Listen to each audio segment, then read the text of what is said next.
Hello, स्वागत है आपका एक बार फिर से मेरे चैनल पे। मैं हूँ डॉक्टर शालिनी पांडे और आज हम जानेंगे होम साइंस और फूड साइंस रिलेटेड एक और इम्पॉर्टेंट टॉपिक, जिसको कई बार यूजीसी नेट, जेआरएफ, पीजीटी और आईसीआर के एग्ज़ाम्स में पूछा जाता है।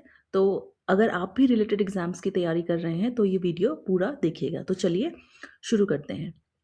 तो पहले प्रश्न देख लेते हैं। यह प्रश्न यूजीसी ने नेट जून 2026 में पूछा है।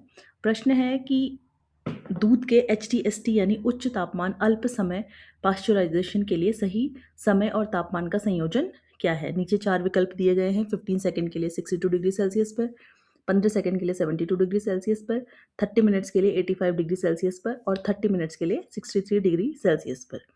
तो सबसे पहले हम जान लेते हैं कि पाश्चराइजेशन क्या होता है। पाश्चराइजेशन का नाम फ्रांस के एक वैज्ञानिक लुई पाश्चर के नाम पर रखा गया है। और पाश्चराइजेशन एक तरह का हीट ट्रीटमेंट होता है, जिसमें दूध को एक निश्चित तापमान पर निश्चित समय के लिए गर्म किया जाता है, ताकि उसमें जो उपस्थित पैथोजेंस हैं, यानी कि जो बीमारी फैलाने वाले या रोग फैलाने वाले बैक्टीरियाज हैं, वो नष्ट हो जाएं। लेकिन जो दूध है उसके पोषण या न्यूट्रिशन या फिर उसके टेस्ट पर कोई नकारात्मक प्रभाव ना पड़े। यहाँ एक बात समझना बहुत ज़रूरी है कि जो पास्चराइजेशन है वह स्टरलाइजेशन नहीं है, क्योंकि पास्चराइजेशन में जो बैक्टीरियाज हैं या जो माइक्रो ऑर्गेनिज्म हैं, वह उनको नहीं मारता। वो सारे माइक्रो ऑर्गेनिज्म को पास्चराइजेशन के द्वारा नहीं मारा जाता, बल्कि केवल जो हार्मफुल रोग फैलाने वाले बैक्टीरियाज हैं उनको ही पास्चराइजेशन की प्रोसेस द्वारा नष्ट किया जाता है। इसलिए पास्चराइज जो मिल्क है उसको हमें रेफ्रिजरेट करना पड़ता है, या फिर हमें उसे फ्रिज में या कम तापमान पर रखना पड़ता है, तभी उसकी जो शेल्फ लाइफ है वह थोड़ी हम बढ़ा सकते हैं।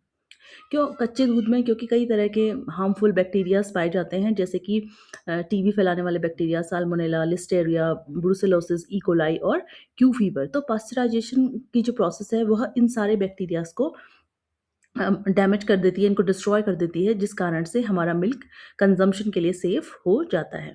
तो अगर हम देखें पास्चराइजेशन के जो मेन ऑब्जेक्टिव्स हैं या मुख्य उद्देश्य हैं वह क्या हैं, तो पहला जो मेन ऑब्जेक्टिव होता है पास्चराइजेशन का, वो होता है कि जो रोग फैलाने वाले या बीमारी फैलाने वाले माइक्रो ऑर्गेनिज्म बैक्टीरिया हैं उनको डिस्ट्रॉय करना, उनको नष्ट करना, ताकि जो मिल्क है उसको कंज्यूम करने से कोई बीमारी या रोग ना फैले। दूसरा ऑब्जेक्टिव होता है कि जो दूध है, दूध को खराब करने वाले जो बैक्टीरिया हैं उनकी संख्या को कम करना, और उन ताकि जो मिल्क है उसकी शेल्फ लाइफ थोड़ी बढ़ाई जा सके। तीसरा ऑब्जेक्टिव पास्चराइजेशन का होता है कि दूध में जो उपस्थित ऑलरेडी जो एंजाइम्स होते हैं उनको इनएक्टिवेट करना, ताकि जो दूध है वह जल्दी खराब ना हो और उसको थोड़ा लंबे समय तक प्रिजर्व किया जा सके। एक और इंटरेस्टिंग बात है यहाँ पर जानने योग्य, जो कि पाश्चराइजेशन के जो स्टैंडर्ड्स हैं वो इस प्रकार से बनाए जाते हैं कि जो सबसे ज़्यादा गर्मी सह सकने वाले जो पैथोजेंस हैं वो भी इस प्रोसेस में नष्ट हो जाते हैं। तो एक हमारा माइक्रो ऑर्गेनिज्म है या एक बैक्टीरिया है जिसे हम कहते हैं कॉक्सिएला बर्नेटी। तो कॉक्सिएला बर्नेटी क्यू फीवर फैलाने वाला एक बैक्टीरिया है। तो इसको हम यहाँ पर रेफरेंस ऑर्गेनिज्म मानते हैं। इसका ये मतलब है कि अगर हमने टेस्ट किया पास्चराइज्ड मिल्क में, अगर ये बैक्टीरिया मर गया है तो बाकी सारे बैक्टीरिया भी मुख्यतः मर जाते हैं। तो पास्चराइजेशन के लिए जो रेफरेंस ऑर्गेनिज्म है वो है कॉक्सिएला बर्नेटी। तो आइए अब जानते हैं पाश्चराइजेशन की क्या-क्या मुख्य प्रोसेसेस या मेथड होते हैं। तो पाश्चराइजेशन के मुख्य रूप से 3 मेथड्स होते हैं। इन्हें हम बारी-बारी से जानेंगे, और एग्ज़ाम में कई बार क्या होता है, क्वेश्चन इनसे पूछा जाता है। तो पहला जो मेथड है वो है लो टेम्परेचर लॉन्ग टाइम, जिसे हम कह सकते हैं कम तापमान या लंबी अवधि का पाश्चराइजेशन। तो इसे हम होल्डर मेथड, बैच मेथड या वेट पाश्चराइजेशन भी कहते हैं। इस प्रोसेस में जो मिल्क है उसको 63 डिग्री सेल्सियस पर 30 मिनट्स के लिए गर्म किया जाता है। तो यहाँ पर टेम्परेचर कम है और जो ड्यूरेशन है वो क्या है, कंपैरेटिवली ज़्यादा है। तो इसमें क्या है कि एक निश्चित मात्रा में एक टैंक में मिल्क को या दूध को गर्म किया जाता है। तो यहाँ पर आपको याद रखने की बात ये है कि क्योंकि ये low temperature long time method है, तो यहाँ पर जो टेम्परेचर है वो कंपैरेटिवली कम है, 63 डिग्री सेल्सियस, और जो समय है या ड्यूरेशन है वो ज़्यादा है, यानी कि 30 मिनट्स। दूसरा मेथड है हमारा, जिस पे क्वेश्चन भी पूछा गया है, वो है high temperature short time method, HTST, उच्च तापमान अल्प समय पाश्चराइजेशन। तो ये जो मेथड है ये आज यूज़ किया जाने वाला है, सभी जो मिल्क इंडस्ट्रीज़ है उसमें यूज़ किया जाने वाला सबसे मोस्ट कॉमन जो मेथड है वह HT-ST मेथड ही है। इसमें हम मिल्क को 72 डिग्री सेल्सियस पर कुछ सेकंड्स के लिए यानी कि 15 सेकंड्स के लिए हम गर्म करते हैं और फिर उसको तुरंत हम 4 डिग्री सेल्सियस तक इसको ठंडा करते हैं। तो यह एक कंटीन्यूअस प्रोसेस होती है। इसमें हम जो प्लेट हीट एक्सचेंजर है उन प्लेट्स का उपयोग किया जाता है और दूध कंटिन्यूअसली इन प्लेट्स पे फ्लो होता है और पास्चराइज़ होता रहता है। तो यहाँ पर याद रखने की बात ये है कि हाई टेम्परेचर जो शॉर्ट टाइम मेथड है, यहाँ पर जो टेम्परेचर है वो 72 डिग्री सेल्सियस है और जो समय है वो ओनली 15 सेकंड है।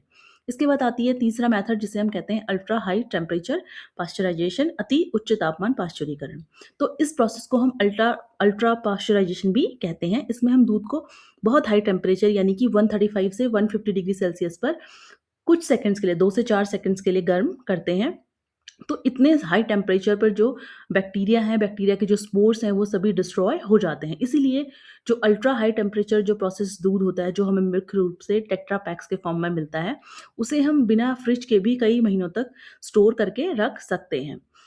है ना? तो इस विधि में लेकिन जो मिल्क होता है उसमें हमें हल्का कुक्ड फ्लेवर मिल सकता है। तो ये है अल्ट्रा हाई टेम्परेचर मेथड। तो अल्ट्रा हाई टेम्परेचर मेथड्स पे हम 135 से 150 डिग्री सेल्सियस पे मिल्क को गर्म करते हैं कुछ सेकंड्स के लिए, 2 से 4 सेकंड्स के लिए। तो अब आपको जो इस क्वेश्चन है इसका आंसर आपको पता चल गया होगा कि इसका जो सही आंसर है वो है आंसर नंबर बी। तो अल्ट्रा हाई टेम्परेचर जो शॉर्ट टाइम जो पास्चराइजेशन है उसमें जो हम मिल्क को 72 डिग्री सेल्सियस पर 15 सेकंड्स के लिए गर्म करते हैं।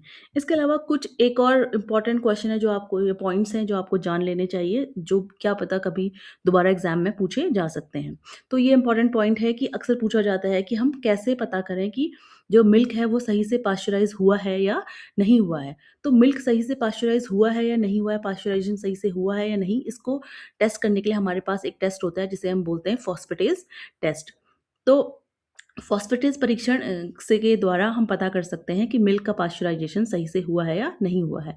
क्योंकि जो कच्चा मिल्क है, रॉ मिल्क है, उसमें एक नेचुरल एंजाइम पाया जाता है जिसे हम कहते हैं एल्कलाइन फॉस्फेटेज। तो एल्कलाइन फॉस्फेटेज उसी टेम्परेचर पर डिस्ट्रॉय होता है जो टेम्परेचर हम पास्चराइजेशन में यूज़ करते हैं। तो अगर हम फॉस्फेटेज का टेस्ट करेंगे तो यह टेस्ट नेगेटिव आना चाहिए। तो नेगेटिव फॉस्फेटेज टेस्ट ये इंडिकेट करता है, यह दर्शाता है कि जो पास्चराइजेशन है वह सही से हुआ है। तो नेगेटिव फॉस्फेटेज टेस्ट इंडिकेट करेगा कि पास्चराइजेशन की प्रोसेस सही से हुई है या नहीं हुई है। इसके अलावा कुछ बैक्टीरियाज़ होते हैं जो पास्चराइजेशन के बाद भी डिस्ट्रॉय नहीं होते हैं या वह बच जाते हैं, तो उन्हें हम कहते हैं थर्मोड्यूरिक बैक्टीरिया या फिर स्पोर फॉर्मिंग बैक्टीरिया। तो ये बैक्टीरिया ही अंततः क्या करते हैं, हमारे जो मिल्क है कुछ दिनों बाद उस मिल्क को हमारे खराब कर देते हैं। तो एक बार हम क्विकली रिवाइज कर लेते हैं जो भी 3 मेथड हमने पढ़े। पहला मेथड था एलटी जिसमें कि हम 63 डिग्री सेल्सियस पर मिल्क को 30 मिनट्स के लिए गर्म करते हैं। दूसरा है HTST जिस पे क्वेश्चन पूछा गया था, उसमें हम 72 डिग्री सेल्सियस टेम्परेचर यूज़ करते हैं और 15 सेकंड्स के लिए दूध को गर्म करते हैं। लास्ट मेथड है अल्ट्रा हाई टेम्परेचर मेथड जिसमें हम 135 से 150 डिग्री सेल्सियस पर मिल्क को गर्म करते हैं सिर्फ 2 टू 4 सेकंड के लिए। और पास्चराइजेशन को चेक करने के लिए हमारे पास जो टेस्ट है उसे हम बोलते हैं नेगेटिव अल्कलाइन फॉस्फेटेज टेस्ट। तो अगर आप इस तालिका को अपनी कॉपी में लिख लेंगे या फिर तो आप उसको एग्ज़ाम में कभी भी नहीं भूलेंगे। तो फ्रेंड्स आज हमने पास्चराइजेशन की प्रोसेस के बारे में समझा और इसके जो मेथड्स हैं उनके बारे में जाना। अगर आपको वीडियो उपयोगी लगा हो तो इसे लाइक करिएगा और कमेंट्स में मुझे बताइए कि अगला टॉपिक आप क्या पढ़ना चाहेंगे या किस टॉपिक के बारे में आप जानना चाहेंगे। तब तक पढ़ते रहिए, सीखते रहिए। Thank you.